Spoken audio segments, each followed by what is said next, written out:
এটা কি বলুন তো? বেল। আপনি কি জানেন আপনার ডাক্তার বাবু হয়ে উঠতে পারে এই একটি বেল? কিভাবে? তাহলে শুনুন।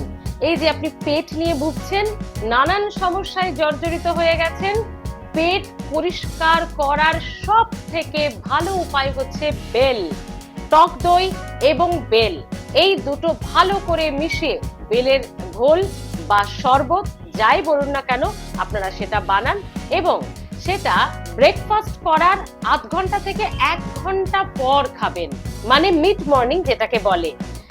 ব্রেকফাস্ট করার 1-1.5 ঘন্টা বা আধ ঘন্টা পরে, অন্যদিকে লাঞ্চ বা দুপুরের খাওয়ার 1-1.5 ঘন্টা 2 ঘন্টা আগে খেয়ে নিন ঘোল করে বেল এবং টক দই মিশিয়ে। ব্যাস, তারপরে সকালবেলায় দেখবেন সব ক্লিয়ার হয়ে গেছে। এটা সপ্তাহে আপনারা 2 দিন করে খেতে পারেন, দেখবেন বাজারজাত পায়খানা পরিষ্কার করার আর কিচ্ছু খেতে হবে না, এই এক বেলেই বাজি মাছ। কেমন লাগছে টিপস গুলো জানাতে ভুলবেন না বন্ধুরা। আর হ্যাঁ, হেলথ ফার্স্ট প্লিজ সাবস্ক্রাইব করে রাখুন, বেল বাটন প্রেস করতে ভুলবেন না। মনে রাখবেন, হেলথ ফার্স্ট, স্বাস্থ্য সবার আগে।